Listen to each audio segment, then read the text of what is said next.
नमस्कार, 91 India news network मध्ये आपलं स्वागत। पाहुयात महाराष्ट्रातील काही महत्त्वाच्या घडामोडी।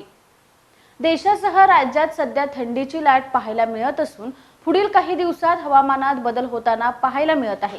देशासह राज्यातही काही भागात पावसाची शक्यता असल्याचा अंदाज हवामान खात्याने वर्तवला आहे। पुढील 24 तासात महाराष्ट्रात काही ठिकाणी पावसाची हजेरी पाहायला मिळणार आहे। पुढील 48 तासात राज्यातील काही भागात हलक्या पावसाच्या सरी कोसळण्याचा अंदाज आहे।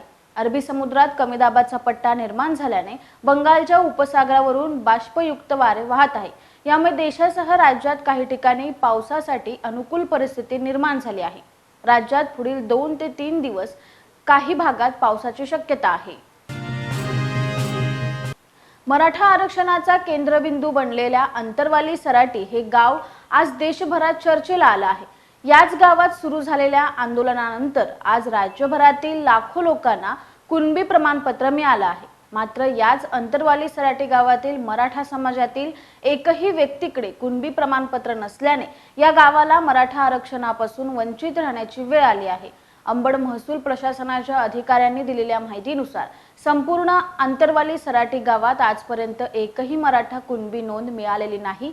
त्यामुळे ज्या गावातून मराठा आंदोलनाची ठिणगी पडली, ज्या गावाने महाराष्ट्रातील मराठ्यांना एकत्र आणलं, ज्या गावामुळे लाखो लोकांना कुणबी प्रमाणपत्र मिळाले आणि ज्या गावाने मनोज जरांगे सारखा आंदोलक उभा केला, त्या अंतरवाली सराटी गावातील मराठा बांधव आरक्षणापासून वंचित राहणार आहे। महानंद राष्ट्रीय डेअरी विकास बोर्डाकडे देण्यासाठीची हालचाल राज्य सरकारकडून सुरू आहे। राज्यातील उद्योग राज्याबाहेर जात असताना आता दुग्ध व्यवसायही राज्याबाहेर जात असल्याचा आरोप अखिल भारतीय किसान सभेने केला आहे। सरकारचा निर्णय हा गुजरातला पायघड्या घालण्यासारखे असल्याचा आरोपही अखिल भारतीय किसान सभेचे सरचिटणीस डॉक्टर अजित नवले यांनी केला आहे। महानंदचे पुनरुज्जीवन करण्यासाठी हा महानंद डेअरी प्रकल्प राष्ट्रीय डेअरी विकास बोर्डाकडे सोपवण्यात येणार असल्याची घोषणा मागील वर्षी मार्च महिन्यात सरकारने विधानसभेत केली होती। त्यानंतर आता यावर कार्यवाही सुरू झाली आहे। राज्य सरकारच्या या निर्णयावर अखिल भारतीय किसान सभेने नाराजी व्यक्त केली आहे। राज्य सरकारने सहकारला चालना द्यावी, महानंद हा ब्रँड राज्य सरकारनेच विकसित करावे अशी मागणी देखील अखिल भारतीय किसान सभेने केली आहे। पाठपुरावा करून देखील न्याय मिळत नसल्याने एका शेतकऱ्याने अखेरीस तहसीलदारांच्याच कक्षात विषारी औषध घेऊन जात आत्महत्येचा प्रयत्न केलाय।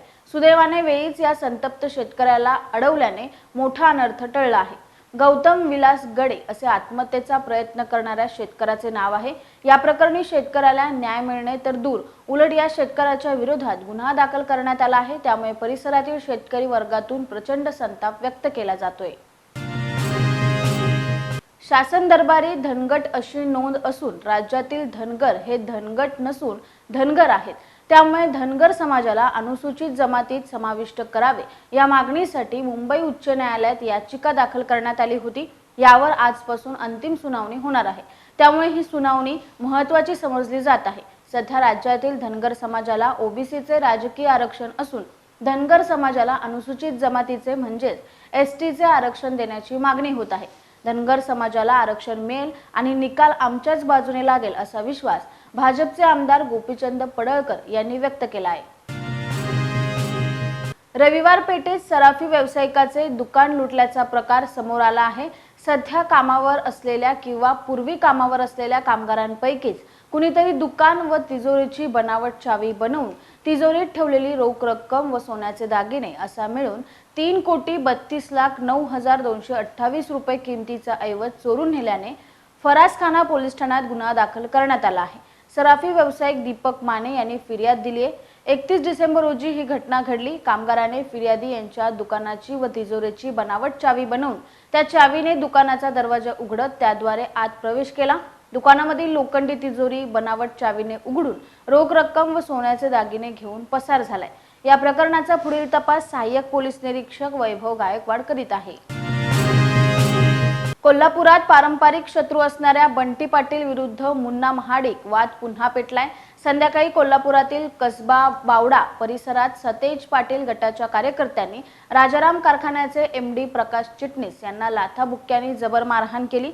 यात गंभीर जखमी झालेल्या प्रकाश चिटणीस यांना छत्रपती प्रमिलाराजे रुग्णालयात उपचारासाठी दाखल करण्यात आलं।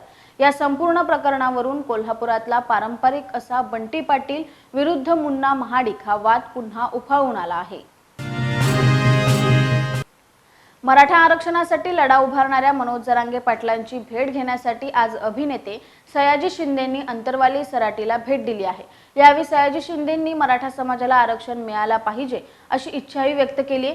जरांगेंनी भेट घेत काही वेळ चर्चा करत सयाजी शिंदेंनी जरांगेंच्या कामाचं कौतुकही केलं। नमस्कार, 91 इंडिया न्यूज नेटवर्क मध्ये आपले सर्वांचे स्वागत। 91 इंडिया न्यूज नेटवर्क आता संपूर्ण महाराष्ट्रभर आपल्या आजूबाजूच्या ताज्या बातम्या पाहण्यासाठी आजच आमच्या चॅनलला लाईक, शेअर, सबस्क्राइब करा। तसेच 91 India news network app Google play store वर जाऊन डाउनलोड करा। अधिक माहितीसाठी www.91indianewsnetwork.com ला भेट द्या।